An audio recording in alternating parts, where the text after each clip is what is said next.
Sometimes your images aren't just how you want them to be. Perhaps you took the photo with your phone and it's oriented the wrong way.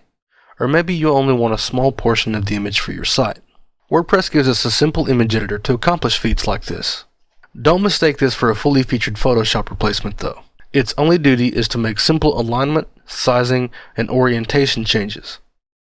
In order to access the image editor, we'll select an image to pull up its Edit Media page. Below the preview of the image, there's a button called Edit Image.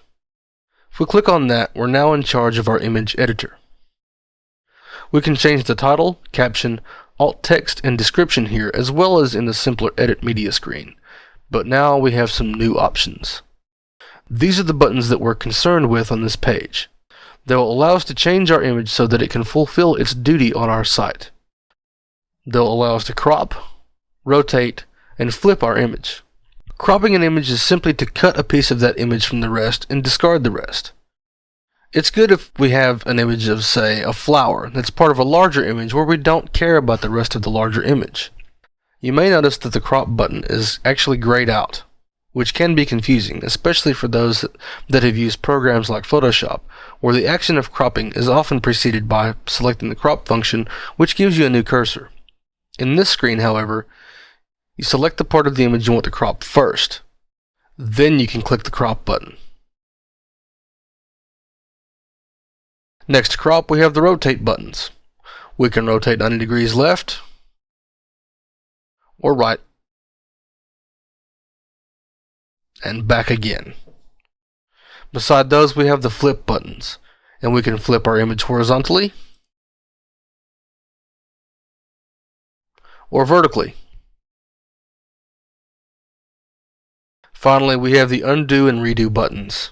These will undo the changes we've made or redo them so that we can compare the before and after very easily, or simply undo a change we don't like.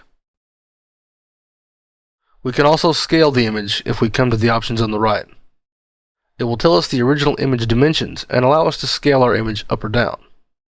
Scaling the image just means making the image larger or smaller. Next, we have the image crop information.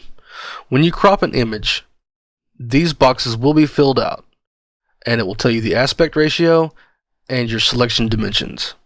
Finally, we can tell the editor to apply the changes to all the image sizes, only the thumbnail, or all sizes except the thumbnail.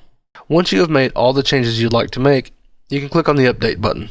That will save your changes for this image.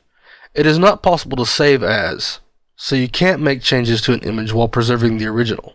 So make sure this is a permanent change that you want to make to the image.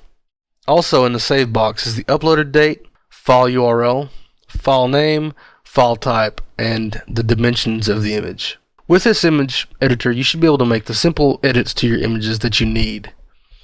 For anything more than this, I'm afraid you'll have to resort to an image editor. But WordPress does provide this handy little mechanism for making these small changes. In our next video, we're going to be using our media and doing some fun things with it.